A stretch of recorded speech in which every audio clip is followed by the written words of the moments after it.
ये तो कुछ चीज़ें अभी गठबंधन की जो पॉलिसीज़ हैं उन्हें अभी मैं चाहूँगा कि इसे अभी पर्दे के पीछे रहने दिया जाए। देखिए अभी पिछले महीने हम लोगों ने राष्ट्रीय उलमा काउंसिल और पीस पार्टी जो यहाँ उत्तर प्रदेश में धरातल पर पिछले 1 दशक से ज़्यादा समय से काम कर रहे हैं और ख़ास तौर पे माइनॉरिटीज़ की आवाज़ उठा रहे हैं, जो समाज का सबसे पिछड़ा और सबसे वंचित तबका है।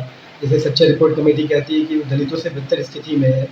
उन दोनों उस समाज की 2 मजबूत आवाज़ें पीस पार्टी और राष्ट्रीय उलमा काउंसिल ने एक साथ गठबंधन किया और हम लोगों ने एक यूनाइटेड डेमोक्रेटिक अलायंस का बनाया है। और हमारा इरादा ये है कि और इसमें अभी कई दलों से बातचीत चल रही है, जो समान विचारधारा के दल हैं, जो सो कॉल्ड सेकुलर दल हैं, जो इस तरह की फासिस्ट ताकतों को सत्ता में आने से रोकना चाहते हैं। हम सबको साथ में लेकर हमारी कोशिश ये है कि उत्तर प्रदेश में एक विकल्प के तौर पर खड़े हो जाए। वैसे भी आए हैं हैदराबाद से, क्या उनसे भी बातचीत हो रही है?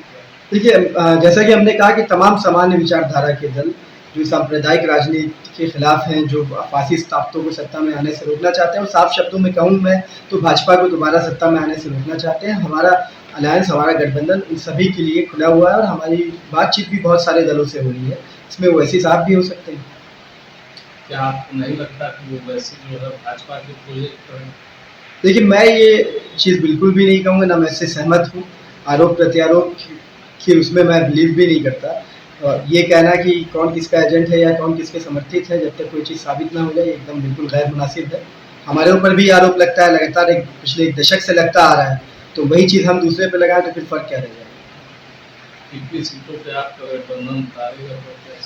देखिए ये तो डिपेंड करता है। अभी आज के तौर पे देखें, हमने पिछले बार जो चुनाव हुआ था, हम लोगों ने तकरीबन 100 के आसपास प्रत्याशी उतारे थे। पीस पार्टी ने तकरीबन 250 के आसपास प्रत्याशी उतारे थे। तो ऐसे देखा जाए तो पूरे प्रदेश में कैंडिडेट उतारने की स्थिति में है, पर जो मौजूदा राजनीतिक परिवेश है, इसमें इस बात का, जैसा कि हमने शुरू में कहा, कि इस बात का ख्याल रखना बहुत ज़रूरी है कि भारतीय जनता पार्टी को सत्ता में आने से रोकना भी ज़रूरी है, और साथ ही साथ जो आइडेंटिटी पॉलिटिक्स होती है, जो अपने जो आप देख लीजिए आजकल जो सो कॉल्ड सेकुलर दल है, खासतौर पर समाजवादी पार्टी है, बहुजन समाज पार्टी है, कांग्रेस पार्टी है, ये मुसलमानों का नाम तक लेने को नहीं तैयार है। अगर ये मुसलमानों को कहीं संबोधित कर रहे हैं तो अल्पसंख्यक और माइनॉरिटीज कह के संबोधित कर रहे हैं।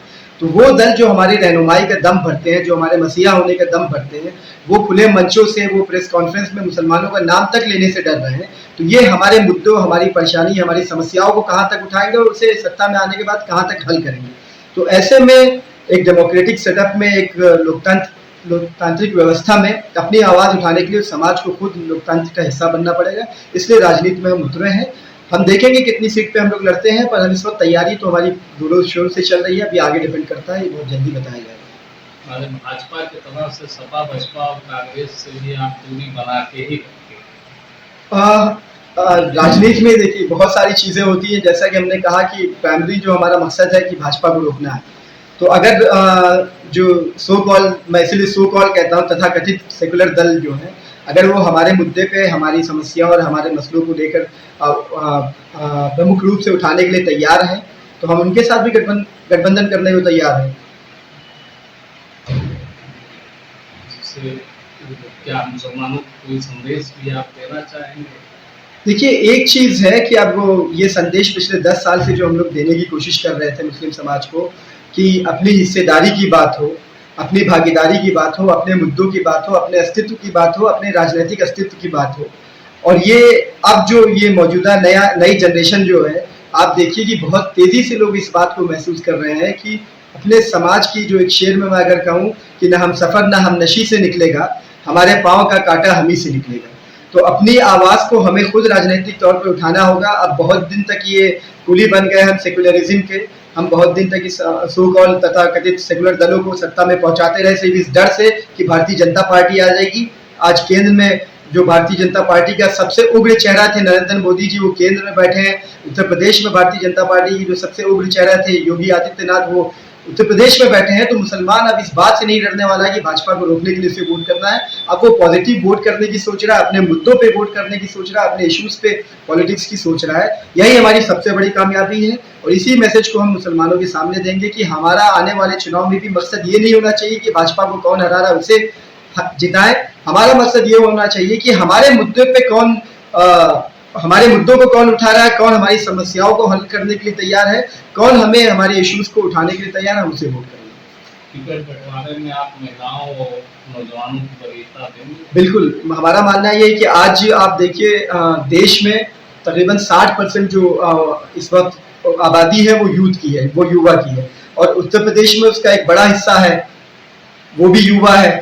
तो ये ज़रूरी है कि अगर सब कोई ये बात कहता है कि राजनीति बहुत गंदी होगी, राजनीति बदलनी होगी, तो राजनीति को अगर बदलना है तो युवाओं को राजनीति में आना होगा, एक्टिव पॉलिटिक्स में हिस्सा लेना होगा, और वही इस व्यवस्था को बदल सकते हैं। इसलिए हम बिल्कुल युवा ही को हम आगे रखेंगे और आगे रखते भी हैं।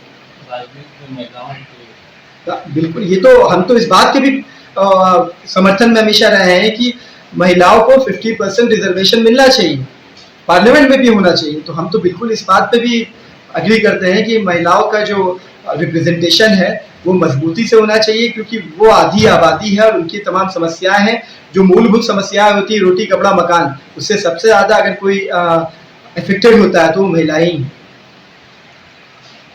बहुजन समाज पार्टी के साथ पिछली बार आपका गठबंधन हुआ था, उसने एक भी सीट नहीं दी। देखिए वो हमने बहुत सोच समझ कर एक स्ट्रेटेजिक अलायंस किया था बहुजन समाज पार्टी से, क्योंकि एकदम लास्ट स्टेज में हुआ था, 20-25 दिन बचे थे चुनाव में। तो उस समय सीट का वो कर करके हम शायद उतनी कामयाबी नहीं पा पाते। कुछ जो मुद्दे थे हमारे 5 बिंदुओं पे ये हमने समर्थन दिया था बहुजन समाज पार्टी को कि अगर वो सत्ता में आती हैं तो उन इश्यूज़ को वो उठाएंगी और उसका सोल्यूशन करेंगी। पर चूंकि आपने देखा कि सत्ता में वो आ ही नहीं पाई, तो उन मुद्दों की फिर उस पे उसका हल क्या निकलता ये चीज़ हो नहीं पाई। पर एक स्ट्रेटेजिक अलायंस था बहुजन समाज पार्टी से, और उसकी वजह ये थी कि हमें ये लगा कि इस देश में दो जो समाज है, दलित समाज और मुस्लिम समाज, ये सबसे ज़्यादा प्रताड़ित है, सबसे ज़्यादा शोषित है और सबसे ज़्यादा वंचित है। और जो पिछली बार जो माहौल था वो ऐसा प्रतीत हो रहा था कि उत्तर प्रदेश से दलित समाज की जो राजनीति है वो खत्म होने के कगार पे है, और एक साजिश के तहत पे भारतीय जनता पार्टी और समाजवादी पार्टी मिलकर दलित राजनीति को उत्तर प्रदेश से खत्म करने की कोशिश कर रही थी। इसलिए इन हालात में हम लोगों ने एक दूरअंदेशी का कदम जो आज़ादी से पहले जब बाबा अम्बेडकर को कांग्रेस ने हरवा दिया था, और उसके बाद उनको जब संविधान निर्माता जो बने तो उनको मुस्लिम लीग ने बंगाल से अपने एमपी को इस्तीफा दिलवाकर जिताकर भेजा था। तो उसी इतिहास को दोहराते हुए हमने बहुजन समाज पार्टी को समर्थन किया था, और आपने उसका रिजल्ट भी देखा कि आजमगढ़ में जहां सपा की 9 सीटें थी वहां से सपा 4 सीट हार गई, और 4 क्या बल्कि 5 सीटें हार गई, और सॉरी हाँ 4 सीटें हारी, 4 बहुजन समाज पार्टी जीत गई। उसके बाद जौनपुर में भी 1 सीट उनकी निकली। तो जो 18 सीटों में तकरीबन 11 सीटें उनकी पूर्वांचल में आई, जो हमारा मजबूत गढ़ हुआ था। वो 5 मुद्दे क्या थे? वो 5 मुद्दे वो खास तौर पे हमारे समाज से रिलेटेड इश्यूज थे। मुस्लिम रिजर्वेशन का मामला था, उसके बाद मुस्लिम बाहुल इलाकों में जो स्कूल है, एजुकेशन पे किस तरह से काम हो, मुस्लिम बाहुल इलाकों में स्कूल खोला जाए उसका मामला था। जो बेगुनाह मुस्लिम नौजवान जेल में सलाखों के पीछे हैं उनकी रिहाई का मामला था। उसके बाद जो रिजर्वेशन है खासतौर पर आर्टिकल 341, हालांकि वो केंद्र सरकार से के अंडर में आता है। ये तो कुछ चीज़ें अभी गठबंधन की जो पॉलिसीज़ हैं उन्हें अभी मैं चाहूँगा कि इसे अभी पर्दे के पीछे रहने दिया जाए।